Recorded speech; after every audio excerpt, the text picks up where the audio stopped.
name's Wendy. Welcome to my channel, Show Me Mo Vegan, where I make easy, whole food vegan meals. Today, I wanted to show you a pretty typical way that I make dinner. I don't like to cook with recipes. I think recipes are great, but they tend to make things a little more complicated than they need to be. You have to think a little harder when you're planning your shopping list to make sure you have everything from all the recipes, and inevitably, you'll still forget something, or you get to the grocery store and they don't have something, so you'll have to be figuring something else anyway. So I think it's a lot easier just to make things up. What I do is look at whatever fruits and veggies look good at the grocery store that week, and that way you're also usually saving a little money because the things that look the best are usually in season and they're usually a little bit cheaper.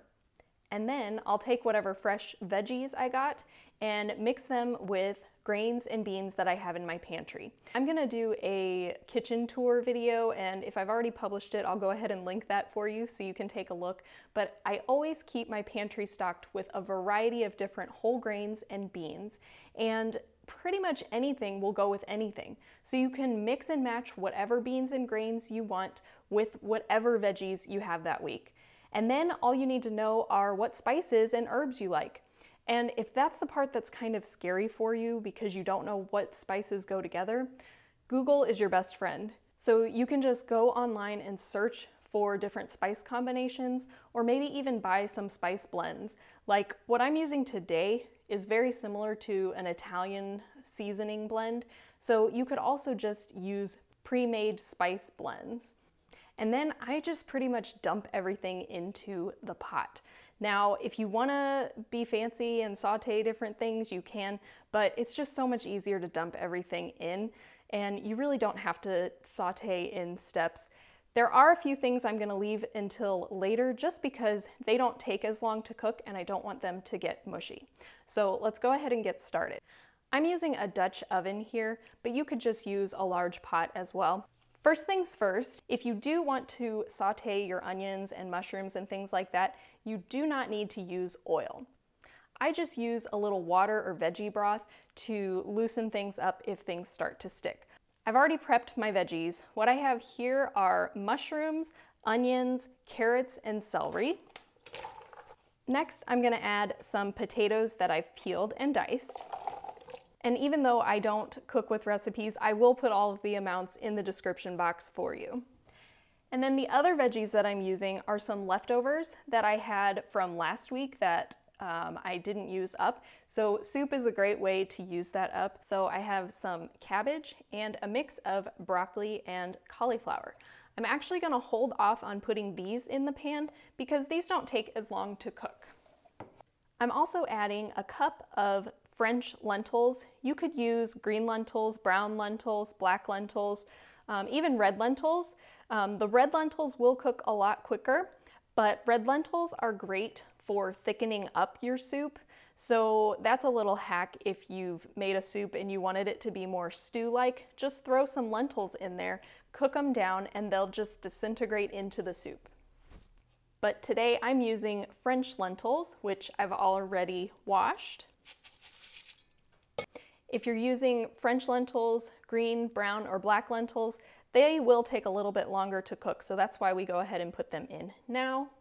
I'm also adding in a jar of tomatoes. These are crushed tomatoes, and this jar is 18.3 ounces, but you could also use a can or a couple of cans of tomatoes. The exact amounts really don't matter. Then I'm gonna add in my herbs. These are all dried herbs, but you could use fresh as well.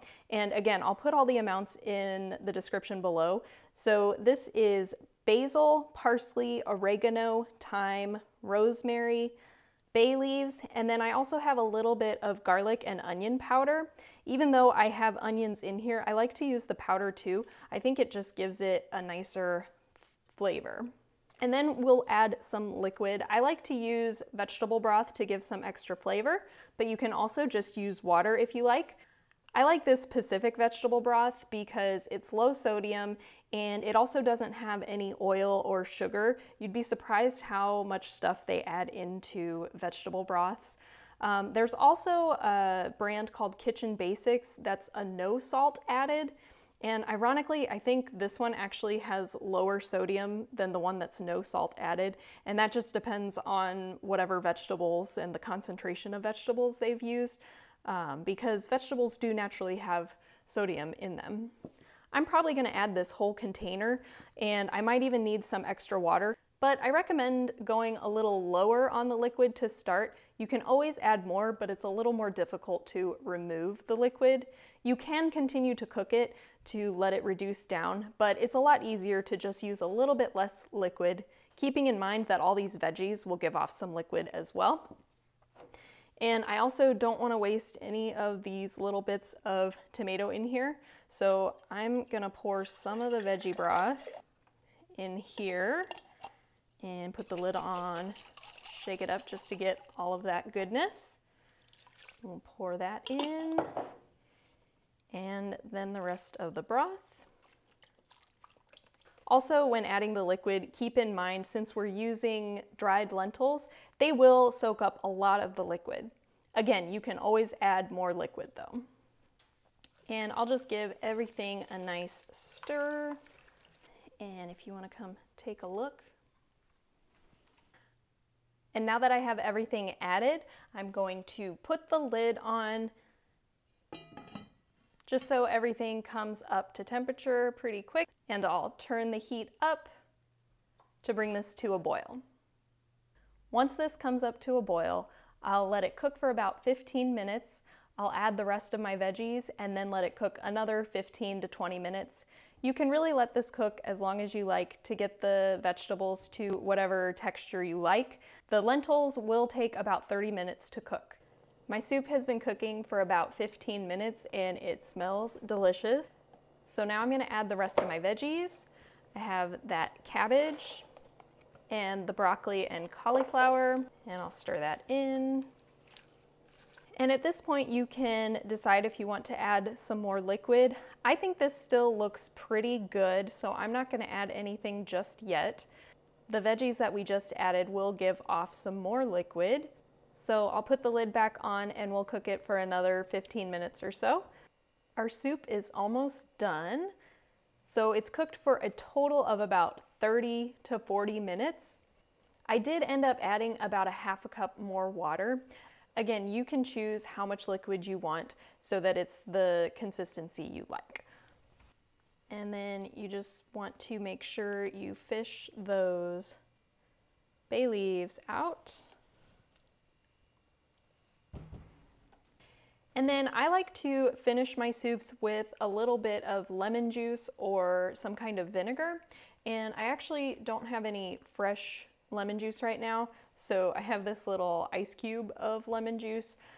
I freeze lemon and lime juice like this. So I'll pour that in and it will melt right into the soup. And that's it. I feel like every soup recipe I make should just be called dump soup, because that's literally what I do. I just dump everything in the pot and cook it.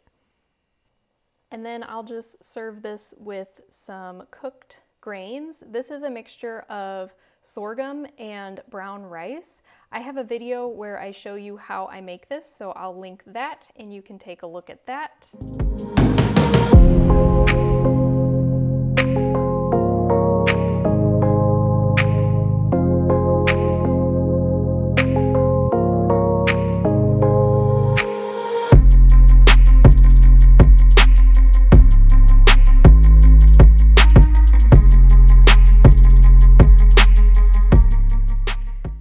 I hope you all enjoyed seeing how I throw my soups together.